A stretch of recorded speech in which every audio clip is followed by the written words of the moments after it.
14 अगस्त 2005 सुबह का वक्त था। हीलियोस फ्लाइट 522 साइप्रस के लार्नका इंटरनेशनल एयरपोर्ट से ग्रीस के एथेंस इंटरनेशनल एयरपोर्ट जाने के लिए तैयार थी। सुबह के करीब 9:07 पर फ्लाइट ने उड़ान भरी। उस समय इसमें 115 पैसेंजर और 6 क्रू मेंबर सहित 121 लोग सवार थे और इसे उड़ा रहे थे 58 वर्षीय German contract base pilot Hans Jurgen Merten, जिन्हें कुल 16,900 फ्लाइट आवर्स का अनुभव था। वहीं इनके को पायलट के तौर पर मौजूद थे 51 वर्षीय पैम्पोस चार्लम्स, जिन्हें कुल 7,549 फ्लाइट आवर्स का अनुभव था। वहीं फ्लाइट अटेंडेंट के तौर पर एंड्रियास प्रोड्रोमो कमान संभाल रहे थे। उड़ान भरने के 5 मिनट बाद यानी 9:12 पर प्लेन 12,040 फीट की ऊंचाई पर पहुंच गया और इस ऊंचाई पर पहुंचने के बाद ही अचानक प्लेन में एक अलार्म बजने लगता है। जब इस अलार्म की जांच की गई तो पता चला कि ये take off configuration warning alarm था, जिसे देखने के बाद दोनों पायलट हैरान हो गई। और वो इसलिए क्योंकि take off configuration warning alarm तब बजता है जब प्लेन ग्राउंड पर होता है और उड़ान भरने के लिए तैयार नहीं होता। ऐसे में 12,000 फीट की ऊंचाई पर इस अलार्म के बजने का मतलब दोनों पायलट को समझ ही नहीं आ रहा था। स्थिति की गंभीरता को भांपते हुए उन्होंने एटीसी यानी एयर ट्रैफिक कंट्रोल से संपर्क साधना ही उचित समझा। फिर उन्होंने तुरंत ही एटीसी से संपर्क कर उन्हें बताया कि उनके विमान का take off configuration warning alarm बज रहा है। पायलट एटीसी को ये सब बता ही रहे थे कि इतनी ही देर में प्लेन के कॉकपिट में मौजूद कंट्रोल पैनल पर कई सारे अलार्म एक साथ बजने शुरू हो गए और इन अलार्म्स की आवाज के कारण पायलट्स की आवाज एटीसी तक पहुंचना भी बंद हो गई। साथ ही प्लेन का मास्टर क्वेश्चन अलार्म भी बजने लगा था, जिसका मतलब था कि प्लेन के कई सारे सिस्टम एक साथ ओवरहीट हो चुके हैं। दोनों ही पायलट्स की दिक्कतें अब बढ़ने लगी थी। उन्हें कुछ समझ नहीं आ रहा था कि अचानक ये सब क्या हो रहा है। इधर ये सब देखकर प्लेन में अफरा तफरी का माहौल बन गया। क्रू मेंबर लगातार यात्रियों को शांत कर रहे थे। सभी पैसेंजर्स को सांस लेने में काफी ज्यादा दिक्कत आ रही थी, इसलिए उनके ऑक्सीजन मास्क अपने आप ही नीचे आ गई। दरअसल जब प्लेन में ऑक्सीजन का लेवल कम होता है तो ऑक्सीजन मास्क अपने आप ही नीचे आ जाते हैं। इस दौरान प्लेन लगभग 18,000 फीट की ऊंचाई पर था। पायलट बार बार एटीसी से संपर्क कर उन्हें अपनी समस्या बताने का प्रयास कर रहे थे, लेकिन उनकी बात एटीसी तक पहुंच ही नहीं पा रही थी और कुछ ही देर में प्लेन का एटीसी से कनेक्शन भी पूरी तरह टूट गया। इसके बाद भी एटीसी ने बार बार फ्लाइट से संपर्क साधने की कोशिश की, लेकिन उन्हें कोई उत्तर नहीं मिला। प्लेन अब लगातार ऊपर की ओर बढ़ता जा रहा था। आमतौर पर इस रूट पर फ्लाइट को लगभग 1 घंटे और 45 मिनट का समय लगता है, यानी करीब 10:45 पर इस प्लेन को एथेंस एयरपोर्ट पर पहुंचना था। 9:23 पर प्लेन 34,000 फीट की ऊंचाई पर पहुंच चुका था। इसके बाद 9:37 पर यह विमान एथेंस के फ्लाइट इंफॉर्मेशन रीजन में पहुंच गया। 10:12 से 10:50 तक एथेंस एटीसी यानी एथेंस एयर ट्रैफिक कंट्रोल की टीम रेडियो कॉल्स के जरिए इस प्लेन से संपर्क साधने की कोशिश करती रही, लेकिन उन्हें कोई जवाब नहीं मिला। अब 10:45 हो चुके थे और इस समय प्लेन को एथेंस इंटरनेशनल एयरपोर्ट पर लैंड करना था, लेकिन प्लेन का अभी तक कुछ अता पता नहीं था। कुछ अनहोनी की आशंका के चलते ग्रीस अधिकारियों ने तुरंत ही अपने 2 सबसे बढ़िया F-16 फाइटर जेट को इस विमान को ढूंढने के लिए भेजा। कुछ ही देर में इन फाइटर जेट्स ने हीलियोस फ्लाइट 522 को ढूंढ लिया। इनमें से एक फाइटर जेट उड़ते उड़ते इस विमान के बहुत करीब आ गया था, ये देखने के लिए कि अंदर आखिर चल क्या रहा है। तो इस फाइटर जेट पायलट ने देखा कि प्लेन के अंदर को पायलट की सीट पर कोई बैठा हुआ है। वहीं मेन पायलट अपनी सीट पर सिर नीचे करके बेसुध हालत में पड़ा हुआ है। फिर ये फाइटर जेट पीछे गया और अब इसने पीछे वाली खिड़की से प्लेन के अंदर के हालात का जायजा लिया। लेकिन फाइटर जेट के पायलट के लिए हैरानी की बात तो ये थी कि अपने बराबर में 2 फाइटर जेट्स के उड़ने के बावजूद किसी भी पैसेंजर्स ने मुड़कर उनकी तरफ नहीं देखा। किसी भी पैसेंजर की तरफ से उन्हें कोई भी रिएक्शन नहीं मिला। तभी लगभग 11:49 पर फाइटर जेट्स के पायलट्स ने देखा कि एक शख्स प्लेन के कैबिन से होकर कॉकपिट की तरफ जा रहा है। कुछ ही सेकंड्स में ये शख्स प्लेन की पायलट सीट पर बैठा हुआ दिखाई दिया। कॉकपिट में बैठे इस शख्स को देखकर फाइटर जेट्स के पायलट ने इसे इशारा कर स्थिति के बारे में जानना चाहा। ये शख्स भी उन फाइटर जेट्स के पायलट्स को कुछ बताना चाह रहा था, लेकिन वो कुछ बोल ही नहीं पाया। तभी लगभग 1 मिनट बाद 11:50 पर प्लेन के लेफ्ट इंजन ने काम करना बंद कर दिया और प्लेन लेफ्ट साइड से झुककर तेजी से नीचे की ओर गिरने लगा। पायलट सीट पर बैठा वो शख्स इसे कंट्रोल करने की कोशिश तो कर रहा था, लेकिन वो इसे कंट्रोल कर ही नहीं पा रहा था। ठीक 12 बजे प्लेन के राइट इंजन ने भी काम करना बंद कर दिया। प्लेन का कंट्रोल अब पूरी तरह से खो चुका था। 12:04 पर प्लेन एथेंस से लगभग 40 किलोमीटर दूर ग्रामेटिको की पहाड़ियों में जाकर क्रैश हो गया और इसके क्रैश होने के साथ ही इसमें सवार क्रू मेंबर समेत सभी 121 लोगों की मौत हो गई। दोस्तों, एक बार महसूस कीजिए उस पल को जब 121 यात्रियों से भरा ये प्लेन जब पहाड़ से टकराया होगा तो क्या गुजरी होगी उन फाइटर जेट्स के पायलट पर, जिन्होंने इन लोगों को अपनी आंखों के सामने जाते हुए देखा होगा और वो इनके लिए कुछ भी नहीं कर पाए होंगे।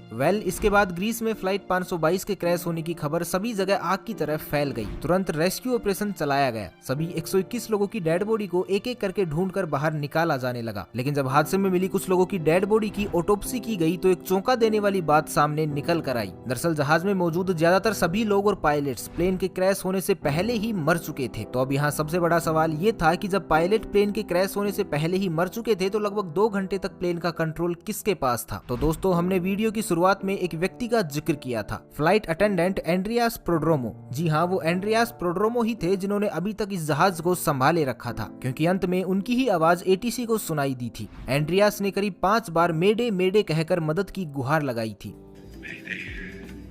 Mayday. Flight 5.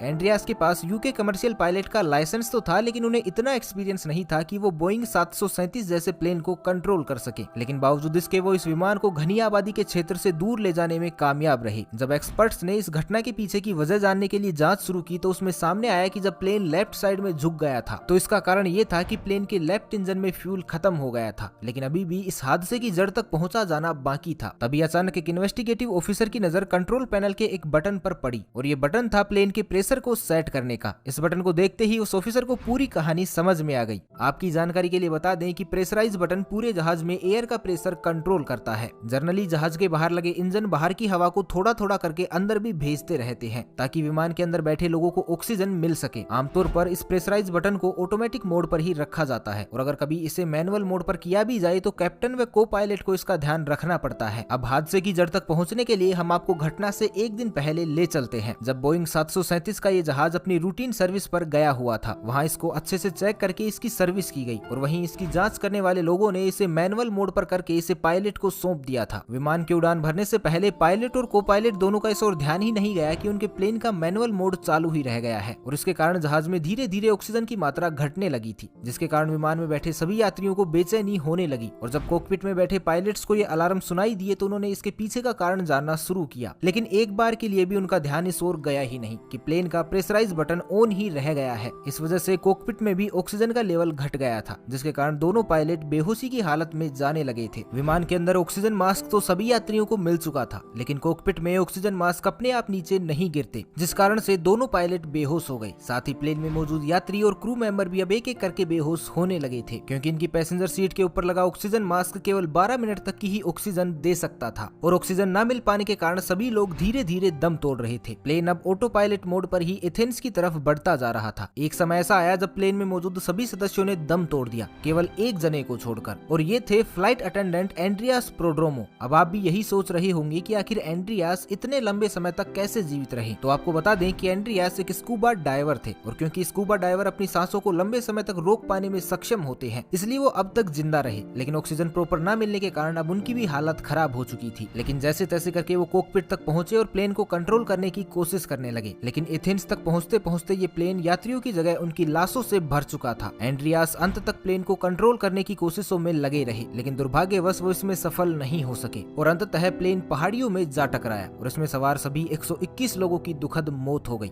इस घटना के लगभग 15 महीनों बाद ग्रीस के अधिकारियों ने इस घटना की रिपोर्ट पेश की, जिसमें बताया गया कि इस पूरी घटना के लिए सिर्फ और सिर्फ एक बटन जिम्मेदार था, प्लेन का प्रेशराइज बटन, क्योंकि ये बटन उस वक्त मैनुअल मोड पर था। लेकिन भले ही अधिकारियों को ये नहीं लगता हो, पर हमारी नजर में असल दोषी उस सर्विस सेंटर के एम्प्लॉय थे जहां प्लेन रूटीन सर्विस के लिए गया था, क्योंकि उन्होंने इस प्रेशराइज बटन को ऑटो से मैनुअल मोड पर कर दिया था। लेकिन इस बात की खबर किसी को भी नहीं दी थी। ऐसे में या तो उन्हें इसे वापस ऑटो मोड में डालना चाहिए था या पायलट को इस बात से अवगत करवाना चाहिए था, लेकिन उन्होंने ऐसा कुछ नहीं किया। शायद अगर वो इतनी बड़ी लापरवाही नहीं करते तो उस दिन 121 लोगों को अपनी जान नहीं गंवानी पड़ती। तो आपकी इस बारे में क्या राय है, हमें कमेंट करके जरूर बताइए। तो बस आज के लिए इतना ही, मिलते हैं एक नई वीडियो में। तब तक के लिए खुश रहें, मस्त रहें, हंसते रहें। भगवान करे आप सभी का दिन शुभ हो।